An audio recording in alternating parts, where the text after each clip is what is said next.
Hello and welcome into the Skraby Show. Excuse me, I should have cleared my throat before I broke the mic. I had all the time to do it, but now it's all good. Thank you for joining us. For me, you can watch on YouTube if you want at the Skraby Show, SKRAB as in boy Y show, at exactly how it sounds, or you can go to 97.3 The Fan SD on Twitter. You can go to 97.3 The Fan and search that on YouTube. There's plenty of different ways for you to consume the show, either listening or watching. But today has been kind of a crazy day. We made it through Gwen and Chris. We got everything working. And now a quick edition of the Skraby Show. We are going to hand it off to Tony and Jesse at 6:30 so that they can call the game tonight between the Rangers and the Padres. Now, let me go over this Padres lineup. Excuse me, I don't know what's wrong with my voice all of a sudden, but the Padres lineup today, I said a little bit earlier, is probably the lineup that I would think we are going to see on opening day. And the reason I say that is because they have all of the guys in the lineup. Tonight, they're going with Nick Pivetta is going to be on the mound pitching for the Padres, but the lineup for tonight is Luis Arraez playing first, Tatis playing right field, batting second, Jackson Merrill, center field, batting third, Manny Machado, third base, batting fourth, Jake Cronenworth playing second base, batting fifth, shortstop Xander Bogaerts batting sixth, Gavin Sheets is DHing, batting seventh, Jason Hayward is playing left field, batting eighth, and Elias Diaz is catching and playing or batting ninth. So if I were to guess a lineup on opening day, I would have to think it's close to something like that. Or it is that lineup. I would assume so, because those are all the names that we're going to be seeing as the everyday guys, unless there's injury throughout the year.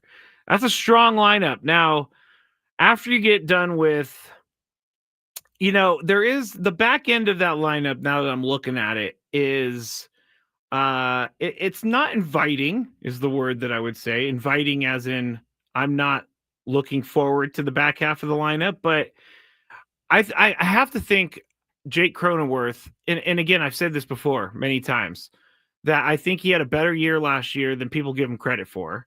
And I think that he was playing a position that's not his natural position. And so it wasn't, he did what he did. He did what he could for the team in the places that he could do it. And so he played first, he did whatever. I'm not saying he's going to hit better because he's playing second base now, but it's more of his natural position. I again think that he was much better offensively last year than we give him credit for. Now, Xander Bogaerts, I'm going to have to see this happen. I'm a positive person. I'm an optimistic person. I think Xander Bogaerts is going to have a great year, but I have to see it because we haven't really seen the Xander Bogaerts that we thought we were going to get here in the past 2 seasons. Now, he was injured last year, and I guess you could say he was acclimating in his first year, but I have to see a better Xander Bogaerts this year. It's just there's no way around that. Xander Bogaerts has to step up for the team because if he doesn't, then that back half of the lineup is going to be a little scary. Gavin Sheets DHing, he's had a good spring. We don't know what he could do on a regular basis, an everyday basis. Jason Hayward, I've said it before, I'm not quite fond of the offensive side of Jason Hayward's game, and I will be fully transparent and say when we went to spring training and talked with him, I was sold more on why he is a part of the team, but I realized sometimes that veteran leadership doesn't outweigh what you're doing on the field. But I have a feeling they're going to give Jason Hayward a good long go. I don't know that he's going to find the fountain of youth or anything like that. We're going to have to see going forward. And I've kind of given up on the thought of Jason Hayward not being on the team because I believe he's going to be on the team. And then Elias Diaz, not known for his hitting. He's mostly, a defensive catcher. So is Martin Maldonado and Luis Campusano. But that back half of the lineup is it leaves me with a little bit to be desired there. But again, spring training game, maybe they're going to mix it up a little bit. I mean, the top four, though, that is a good, strong top four. Arraez, Tatis, Merrill, and Machado. I have no issues with that. And if you missed earlier, Tony talking about something that we don't really talk about with Manny Machado, and we should be talking about Manny Machado, is that he's coming up on 2,000 hits, and he's coming up on 200 or 300 home runs is what he's coming up on. So we need to pay attention to that because Manny Machado is very close to some really big milestones. And at this point, it's almost kind of crazy to me that Manny Machado he's been in baseball as long as he has, because he debuted in 2012 at the age of 19. And now this year he's going to be coming up on his 7th season with the Padres, which would tie the number of seasons they played in Baltimore with the Orioles. So Manny Machado is quickly and has been putting his name in this Padres record book. He's going to hold a lot of the records, but like I said, he needs 8 home runs to reach 350 home runs, and he needs 100 hits to get to 2,000. And I can't remember who said it on the chat earlier, but they said that Manny Machado probably would already be at those levels if COVID didn't happen, which a lot of these guys, that is, 5 years removed from COVID. It is interesting to see where some of these guys end up number-wise, because like if Manny Machado ends up with 2,998 hits or something like that, like how that COVID year is the one that robbed him of the 3,000 hits. And so I do think that needs to be taken into account. Like when we're down the line and voting guys into the Hall of Fame, are they going to say, oh, well, this guy played in his prime during a COVID year when less games, 102 less games to be exact. And also it wasn't the best playing circumstances. I mean, they waited until I think July to finally get the season going. But Manny Machado, he gets, I think Padres fans are definitely, they understand what they have in Manny Machado, but some of the other fans around baseball just don't really understand how consistent he's been and how important he has been for this team since he joined the team. And when I say consistency, I mean consistency. He's hovered in the last 4 seasons. He's had 28, 32, 30, and 29 home runs. Last 4 seasons, he's had 106, 102, 91, and 105 RBIs. And this is last year. He played 152 games, and this is a year where he didn't even feel comfortable, and his elbow didn't even feel good until about midway through the year, or even further than that. But he still ended up with a 275 average, a 797 OPS. I think that's what we're going to get from Manny this year. But those milestones are things that we need to those milestones are some that we need to like pay attention to because they're big deals. Tony said it earlier. His dad was so excited for 2,000 hits, and we can't take that for granted, I don't think. All right, a little bit of update on what's going on with some of the players in spring training, because we know that Gavin Sheets is now on the 40-man roster. We talked about that.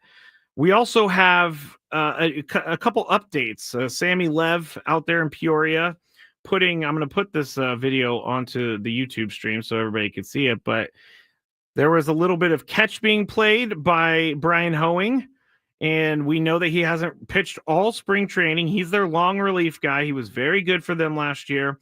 He is working his way back from shoulder soreness, so he was playing catch today. Anytime someone's throwing, it's a big deal. And then Sean Reynolds, who possibly could be someone for that late inning spot, maybe 7th inning, 8th inning. I'm not going to say he's going to be the closer, but he pitched pretty well last year when they gave him the opportunity, and he is now walking without a boot on his foot after dealing with a stress reaction. So that's good news for both of those guys. It seems like they're making their way back, and it seems like they should be able to join the team as long as everything goes according to plan. And that's a good thing. That's a very good thing for the Padres.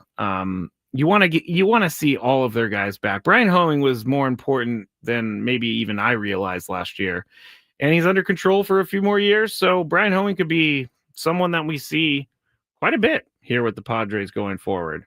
We do have a daily gripe, and I have to go to break a little bit early because I'm going to be leaving the show a little bit early so we can get all the spots in and so we can get to Padres baseball. But when I get back, I'm going to talk to you about something. There's a dilemma, and I was thinking about it all morning long, and I decided to ask the question to all of you. So I'm going to tell you about my dilemma, and I'll give you my daily gripe when we get back on the Skraby Show on 97.3 The Fan. The Padres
The sauce has just taken down Kansas. I guess not officially, but it looks like Arkansas is going to be moving on to the next round over Kansas. Right now it's 73-69. Arkansas leads with 21.5 seconds to go. Drake is leading Missouri right now, 37-28. 15 minutes left to go in that game. Yale and Texas A&M. Texas A&M up by 13, 67-54 with about 5.5 minutes to go in that game. So that's what's happening right now. If your bracket is busted, so is a lot of other brackets, or so are a lot of other brackets out there, because they were busted too. Mine was busted first. Like Chris, I told Chris that I picked Louisville to beat Creighton, and it was the first game of the main part of the tournament. And it's never a good sign when your bracket starts busted before you even get a game that's correct. And so that's how it started for me. I lost my first game. And if you signed up for our bracket challenge, thank you so much. I know that some people were having trouble with it. I may retire from the bracket challenge game, or I just may go back to the drawing board in next year and figure it out, because it's kind of difficult to get everybody to sign up in one spot. I'm learning this as I go along. I am. All right. When we get back, what am I talking about? We're already back. We're going to be sending you over to Peoria, Arizona here shortly, and we will get you going with them here shortly. But I have a daily gripe and I have a dilemma about me. And the dilemma is all about like how I feel like I'm getting older. So I'm 39. I'll be 40 this year. And I feel like this week for me has been an incredibly crazy week. We're out in Arizona Monday and Tuesday, drove home Tuesday night, did a show yesterday, then had the show today with Chris in Baton Rouge and Tony in Peoria. But I'm asking the people out there who have the wisdom, am I getting old? Or has it actually been a crazy week? Or is it both? Like when I was back when I was working my bank job in my 20s, I was able to basically stay out all night and then still go to work. There is zero shot of that ever happening now. And I know that that is true, that I'm getting older. And that is something that goes with getting older, is being able to stay out all night and then show up to work. But J-Mac says 2 things can be true at once. I agree with that. 2 things can be true at once. I think it has been a crazy work week, and I think I'm also getting a little bit older. Like, I don't sleep very well. And so when people call me tired, which is often, I don't take it personally. I just don't sleep well. And so this week has been bad on the sleep, but it makes me feel comfortable a little bit that people are saying that 40 is the new 30. And you can be tired, and you can be old, and it also could be a really crazy week. So if you have any thoughts on that, 40 plus year olds out there, please let me know. Because I don't really want to be, I don't really want to be, I don't want to give up it's not my youth. It's more like I don't want to believe that I have to start planning around certain things because I'm going to be tired because I'm old. J-Mac says, I would show up to work the next day from a night out drinking in my 20s. Can't do that now. Oh, you're telling me that's exactly what I go through all the time. It's like if I was still drinking like I did when I was a drunk, and I haven't had a drink in over 8 years, there's zero chance I would be able to do this job as well as I'm doing it, because I was in no condition. I remember hangovers being bad back then. Now, they would be, I don't even know what a hangover would feel like. I haven't had one in 8 years. So that's, I'm starting to turn that corner. I'm almost 40. I cannot believe it. I feel really old. And I know that 40 is not old. I really know that 40 is not old. But it's not my favorite number in the world. It means that I'm getting closer to death, which is morbid, I understand, but that's how my brain works.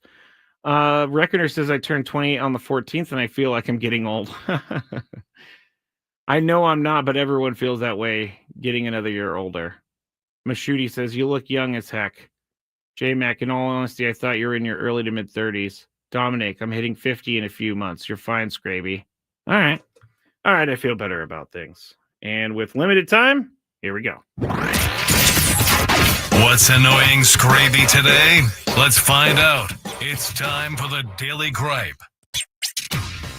My favorite part is that little scribble at the end. All right, my Daily Gripe is something that I swear to you, this thing has had a going away party about 25 times. Now, that's exaggeration, but at least 3 times I have seen people say goodbye to Around the Horn. That show on ESPN. I have seen interviews about the end of it months ago. I saw interviews again a couple weeks ago. And then I saw an article today talking about how they're making their March Madness predictions, and here's what they said on Around the Horn. How many times, like, when is Around the Horn actually going away? My Daily Gripe is you can't make something go away and then keep it on the air for the next month and a half. Like, I don't understand. That would be so weird. That would be so weird if, like, us, our Gwen and Chris show, if we were like, hey, everyone, we're going to be ending our show. It's been a great run. And then we just stayed for another 3 or 4 months. I don't understand. Like, when is Around the Horn actually over? I'm not really that big of a Around the Horn guy anyway. I know that there are a lot of people out there that love Around the Horn. I'm more of a PTI guy, pardon the interruption, which is, if you're looking at case studies on sports talk shows, that's been a show that hasn't changed forever. So it's, I don't know why Around the Horn keeps getting this goodbye treatment, and it gets the goodbye treatment a lot. All right, everybody, please come and join us tomorrow at Dave & Buster's in Mission Valley. There are so many things that are going on, and you can go see the morning show, 6 to 10 a.m. You can see Braden's and Pred at 10 a.m. to 2 p.m., and you can also see Gwen and Chris, 2 to 6, and then the Skraby show, 6 to 7. I'm counting at least 7 Skrabinators in the chat that are going to be at Dave & Buster's tomorrow night. So if you want to meet the Skrabinators, you can become a Skrabinator. Head on over to Dave & Buster's. It'll be a really fun day tomorrow watching March Madness games together. And we start 6 a.m. to 7 p.m. Have a great night, everybody.